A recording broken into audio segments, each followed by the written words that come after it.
Hi friends, नैन classes में आपका स्वागत है। आज मैं आप लोगों को जो पढ़ाने जा रही हूँ वो हमारा ज्योग्राफी सब्जेक्ट से है। जो टॉपिक का नाम है वायुमंडल की संरचना यानी वायुमंडल का बनावट।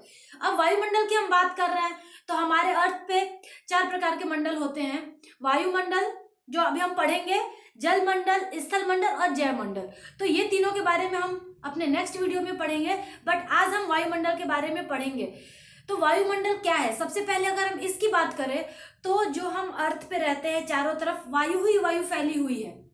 अब वायु है, उसमें जो है गैसों का मिश्रण होता है, धूलकणों का, जलवाष्प, इन सभी चीजों का मिश्रण होता है हमारे वायु में। तो जो वायुमंडल की अगर हम बात करें तो पृथ्वी के चारों ओर वायु की घनी मोटी चादर को वायुमंडल हम बोलते हैं, जिसमें गैसों, कणों व जल वाष्पों का मिश्रण होता है। यानी जो हमारा वायु है उसमें कई प्रकार की गैसेस होती हैं।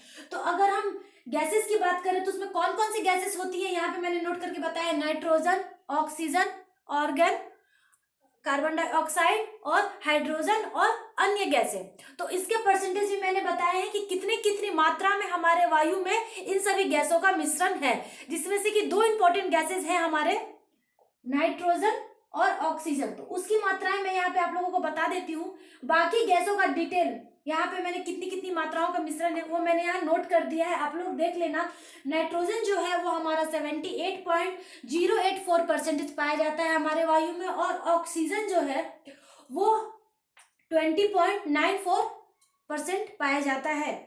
तो अगर हम ये दो गैस हमारे वायु में बहुत ही ज्यादा, हमारे लिए भी बहुत ज्यादा इंपॉर्टेंट होते हैं, इसलिए मैंने बताया एग्जाम में भी पूछे जाते हैं।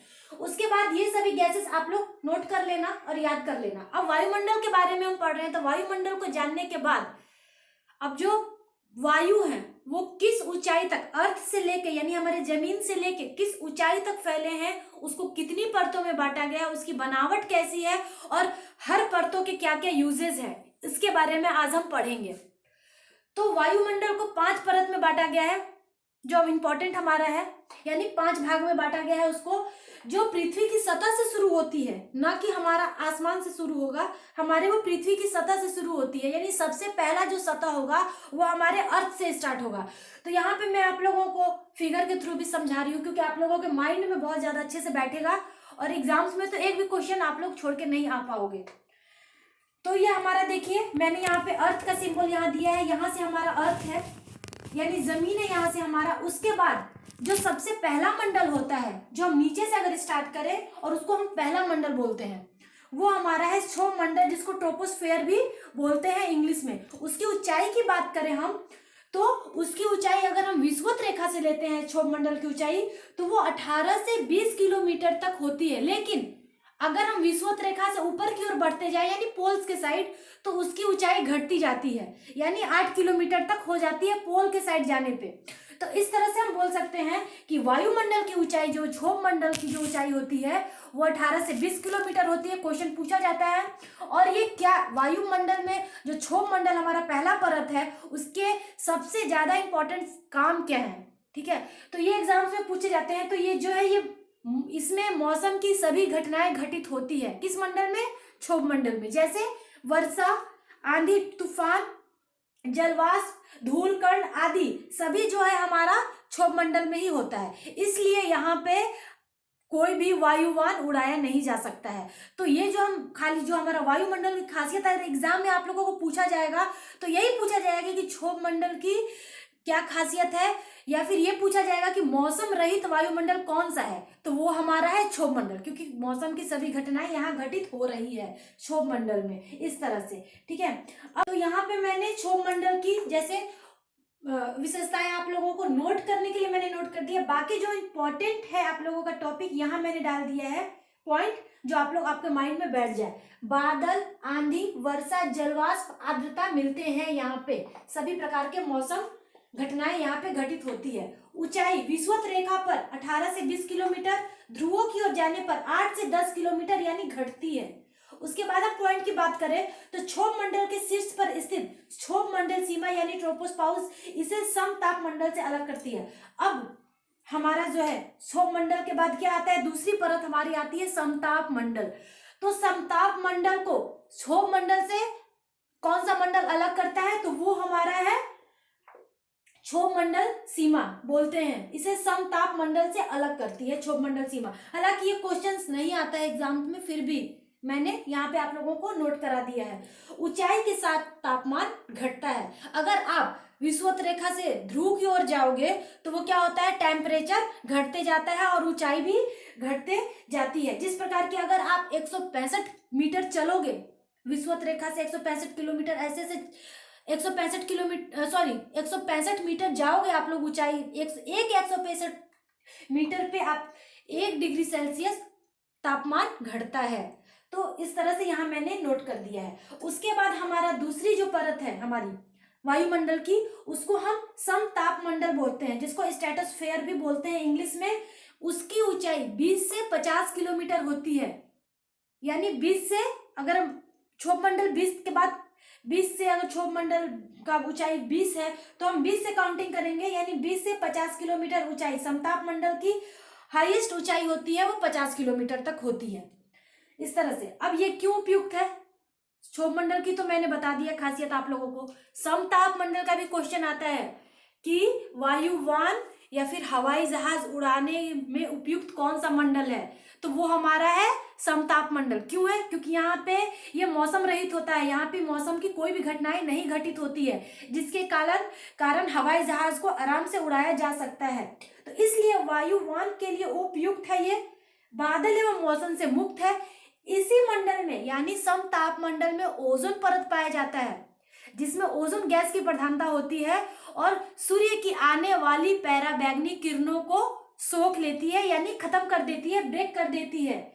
ठीक है, इसकी ये खासियत होती है, यानी ओजोन परत समताप मंडल में ही पाया जाता है। उसके बाद तापमान जो है वो समान रहती है, ऊंचाई पे भी जाने पे कोई तापमान में घटाव या बढ़ाव नहीं होता है। उसके बाद हमारा है जो उस समताप मंडल की यहाँ पे भी मैंने विशेषताएं नोट की है कि दूसरी परत है ये हमारे वायुमंडल की, जिसमें ओजोन परत होती है जो सूर्य की पराबैंगनी किरणों का अवशोषण करती है। इस परत में तापमान ऊंचाई की ओर बढ़ती है इस प्रकार। तो यहाँ पे मैंने क्या लिखा है, समताप मंडल का जो तापमान है, यहाँ पे मैंने समताप मंडल के बारे में बताया कि अगर हम समताप मंडल की बात करते हैं तो उसकी तापमान समान होती है। बट यहाँ पे मैंने जो नोट किया है वो ओजोन के बारे में मैं ओजोन जो है यहाँ पे मोस्ट इंपॉर्टेंट है, तो मैंने ओजोन का लिखा है कि अगर ओजोन परत भी होती है समताप मंडल में, तो जो ओजोन परत है हमारा, उसमें अगर आप लोग उसकी अगर हम बात करें तो ओजोन परत में अगर आप ऊपर की ओर जाओगे तो तापमान उसमें बढ़ता है। किसमें, ओजोन परत में। अब ओजोन परत को नष्ट करने वाली गैस जो है वो है क्लोरोफ्लोरोकार्बन, जो सीएफसी में उपस्थित क्लोरीन के कारण होती है। यानी ये क्लोरोफ्लोरोकार्बन जो गैस है वो हमारे रेफ्रिजरेटर और एयर कंडीशन यानी एसी वगैरह में पाया जाता है इस प्रकार से। तो हम ये मेरे कहने का ये मतलब है आप लोगों को कि समताप मंडल में वायुयान उड़ाया जा सकता है, इसमें ओजोन परत पाई जाती है और इसी में सूर्य की पराबैंगनी किरणों का नाश हो जाता है ओजोन परत में। ठीक है, तो यहाँ पे मैंने यहाँ आप लोगों को नोट कर दिया, ओजोन परत में आप ऊपर की ओर जाओगे तो तापमान बढ़ेगा, लेकिन समताप मंडल में तापमान समान रहता है। अब हम बात करेंगे अपने तीसरी परत की, ठीक है, जिसको मध्य मंडल यानी मेसोस्फीयर भी बोलते हैं।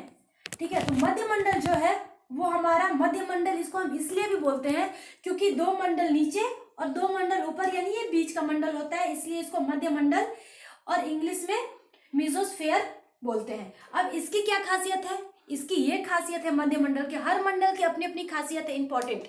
अब मध्य मंडल में क्या होता है कि उल्का पिंड मध्य मंडल तक आते आते पूरी तरह से जल जाता है, यानी नष्ट हो जाता है। तो ये क्वेश्चन आया हुआ है हमारा कि उल्का पिंड पूर्णतः कौन से मंडल में जल जाता है, तो वो है मध्य मंडल में, जिसकी ऊंचाई 50 से लेके 80 किलोमीटर तक होती है। ठीक है, उसके बाद तापमान घटता है, मध्य मंडल में आप ऊपर की ओर जाओगे तो तापमान घटते जाता है, यानी 80 किलोमीटर चलने पे 100 डिग्री सेल्सियस तापमान घटता है। तो मध्य मंडल की जो खासियत है वो यही है कि इसमें उल्का पिंड इस परत में आने पे जल जाते हैं। इस तरह से हमारा मध्य मंडल में खासियत है। अब हम बात करेंगे अपने चौथे परत की, जिसको आयन मंडल और लोनोस्फेयर भी बोलते हैं, जिसकी ऊंचाई 80 से 500 किलोमीटर तक होती है। आयन मंडल की। अब आयन मंडल के ऊपर यानी आयन मंडल में भी आयन सीमा मंडल होता है। अब आयन मंडल और आयन सीमा मंडल दोनों को अगर ऐड कर दे तो उन दोनों की ऊंचाइयों को हमने 500 किलोमीटर यहाँ पे मैंने आप लोगों को बताया है। यानी ये दोनों मंडल को ऐड करके ही मैं आप लोगों को यहाँ बता रही हूँ उसकी सारी खासियत, क्योंकि एग्जाम में ये आयन सीमा मंडल ये सब वगैरह सीटेट एग्जाम्स में नहीं पूछे जाते हैं, तो आप लोग को जानना भी नहीं है, क्योंकि आप लोगों को ज्यादा कंफ्यूज नहीं होना है। तो जो हमारा आयन मंडल है वो 880 से लेकर 500 किलोमीटर इसकी ऊंचाई होती है।